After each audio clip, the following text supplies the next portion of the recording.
Ich kann vergeben, aber nicht vergessen. Das ist genau das gleiche wie nicht vergeben. Denn du schleppst dann diese negative Erfahrung mit dir mit und projektierst sie auf deine Zukunft, auf deinen zukünftigen Job, deinen zukünftigen Partner. Die Perspektive ist ein sehr mächtiges Mittel für deine Weiterentwicklung und allgemein deine Entwicklung. Etwas, das du jetzt als negativ empfunden hast, kann in der Zukunft ein sehr großes Geschenk sein. Wir wissen nicht, mit welchen Karten das Leben spielt, und du befreist dich von einer sehr beschränkten Denkweise. Hallo meine Lieben, heute erkläre ich euch, warum ich an das Konzept der Vergebung, so wie wir es kennen, überhaupt nicht glaube und warum dich die Vergebung, so wie wir es kennen, überhaupt nicht weiterbringt. Und kommen wir auch schon zum ersten Punkt. Als erstens, die Vergebung. Sehr viele Leute beziehen die Vergebung nur auf bestimmte Taten von anderen Menschen oder eigene Taten.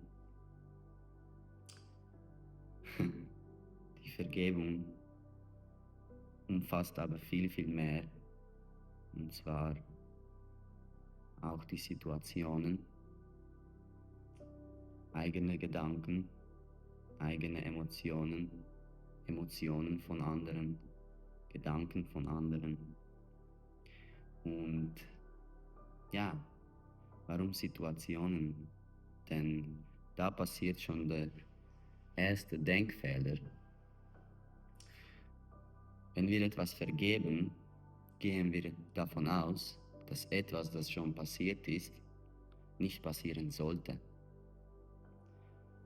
Das ergibt aber überhaupt keinen Sinn, denn wenn etwas nicht passieren sollte, dann wäre das nie passiert. Und jetzt denk ein bisschen nach und realisiere bitte realisiere, was ich gerade gesagt habe.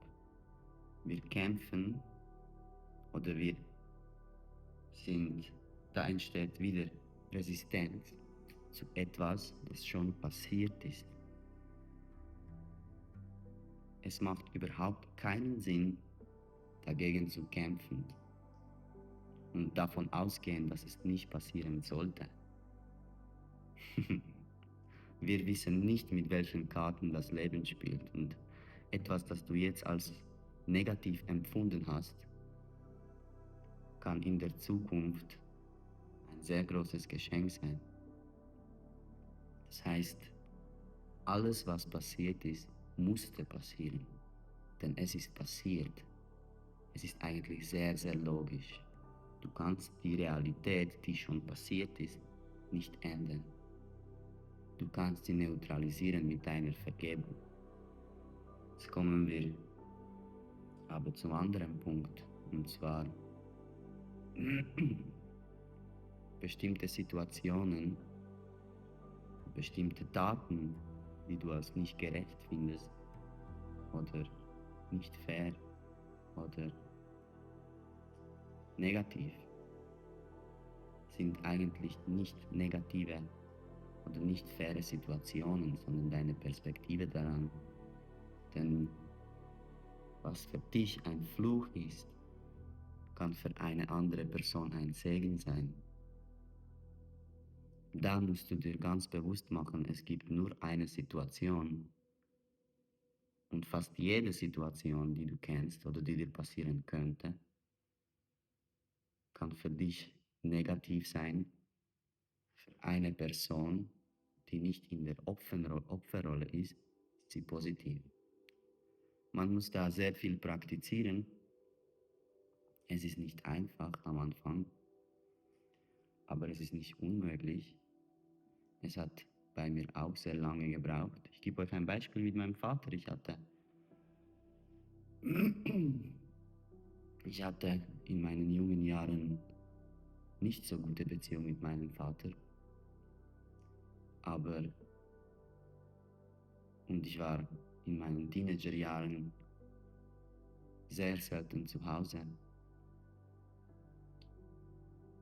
Aber sehr wahrscheinlich hätte ich nicht dieses Problem mit meinem Vater, wäre ich niemals hier an diesem Tisch gesessen, ja, auf dieser Stuhl, und ich hätte euch niemals davon erzählt. Wir wissen nie, wohin uns die Situation oder das Verhalten der anderen hinbringen möchte. Das ist auf einer Seite sehr schön. Wenn du aber davon ausgehst,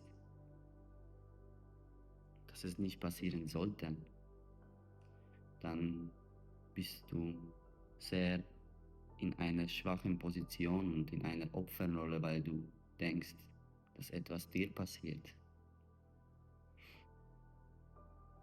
So viel zum Thema Vergebung.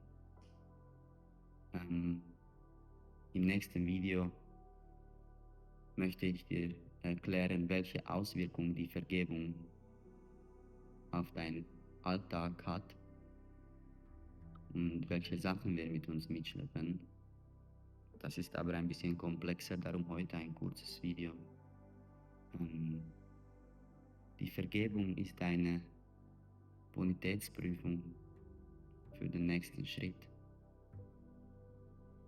Mach dir das bewusst und mach dir bewusst, dass Situationen, die passiert sind, passieren müssten. Und du weißt noch nicht, wohin sie dich führen. Aber du kannst entscheiden,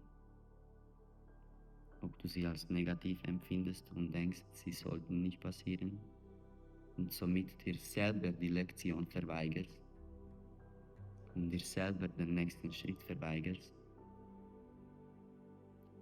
oder ob du in dich hineingehst.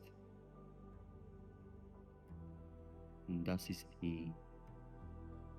der Zustand der Verantwortung.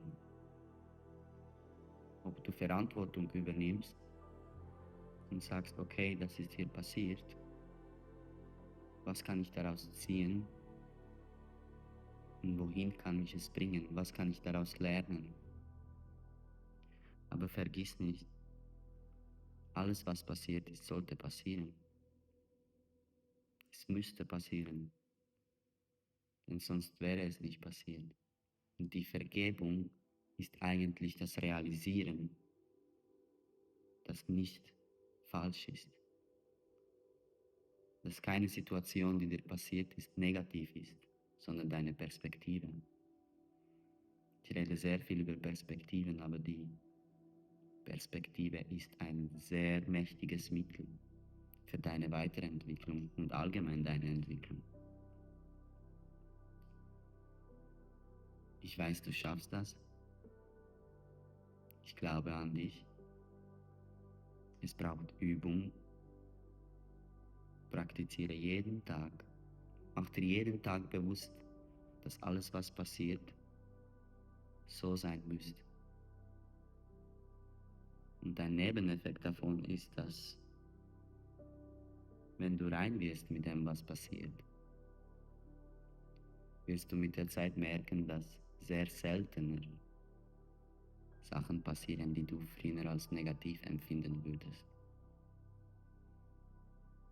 Und du befreist dich von einer sehr beschränkten Denkweise, denn das Beste ist, was ich je gehört habe: Ich kann vergeben, aber nicht vergessen. Das ist genau das Gleiche wie nicht vergeben. Denn du schleppst dann diese negative Erfahrung mit dir mit und projektierst sie auf deine Zukunft, auf deinen zukünftigen Job, deinen zukünftigen Partner, deine zukünftige Familie, deine zukünftigen Freunde. Und du siehst nicht die Realität der Sache, weil du ja nicht vergessen hast, was dir passiert ist.